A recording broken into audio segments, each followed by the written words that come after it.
அனைவருக்கும் வணக்கம். EPIயின் தமிழ் நண்பன் சேனலுக்கு உங்களை அன்புடன் வரவேற்கிறோம். இன்னைக்கு நம்ம எண்ணெய் கத்திரிக்காய் குழம்பு எப்படி செய்யறதுன்னு பார்க்க போறோம். இந்த குழம்பு சாதத்துக்கு நல்லா இருக்கும். இது ஒரு லஞ்ச் ரெசிபி, டிஃபனுக்கும் வச்சு சாப்பிடலாம். எப்படி செய்யறதுன்னு பார்ப்போம். கத்திரிக்காய், தக்காளி, புளி, பச்சை மிளகாய் எடுத்து வச்சுக்கணும்.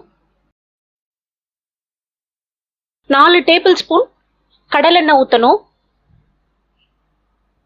இப்போ கடுகு, சீரகம், வெந்தயம், பெருஞ்சீரகம், மஞ்சள் தூள் எல்லாம் போட்டு தாளிக்கணும். கருவேப்பிலை போடணும். இப்போ கத்திரிக்காயும் பச்சை மிளகாயும் போட போறோம். நல்லா வதக்கணும். கத்திரிக்காயோட நிறம் மாறி நல்லா ரோஸ்ட் ஆகுற வரைக்கும், இந்த மாதிரி வர்ற வரைக்கும் வதக்கணும். இந்த மாதிரி வந்துருச்சான்னு பார்த்துக்கோங்க. இந்த மாதிரி வந்ததுக்கு அப்புறமா நம்ம வெட்டி வச்சிருக்க தக்காளியை இதுல போடணும். இப்போ புளி தண்ணி ஊற்றணும். இப்போ 2 டேபிள் ஸ்பூன் சாம்பார் மிளகாய் தூள் போடுறோம். உப்பு, பெருங்காயம் போடுறோம்.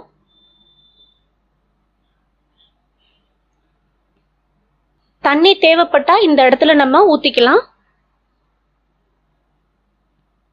பச்சை வாசனை போற வரைக்கும் நல்லா நம்ம சிம்ல வச்சு கொதிக்க வைக்கணும்.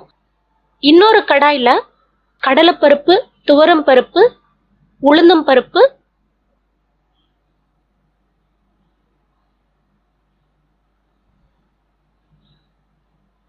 வாசனை வரும் வரைக்கும் நம்ம வறுக்கணும்.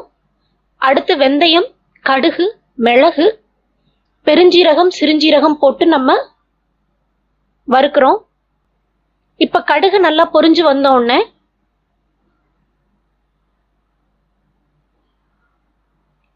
நம்ம வறுத்து வச்சிருக்கத ஆற வைக்கிறோம்.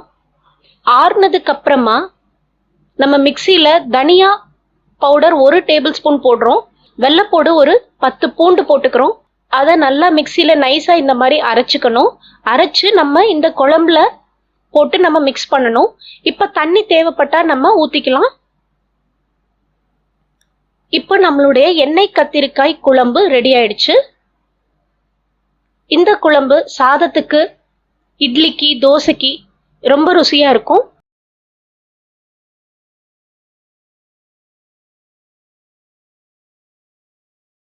இந்த வீடியோ உங்களுக்கு பிடிச்சிருந்தா லைக் பண்ணுங்க, ஷேர் பண்ணுங்க, சப்ஸ்கிரைப் பண்ணுங்க. தொடர்ந்து இணைந்திருங்கள் இணையத்தின் தமிழ் நண்பனோடு. நன்றி, வணக்கம்.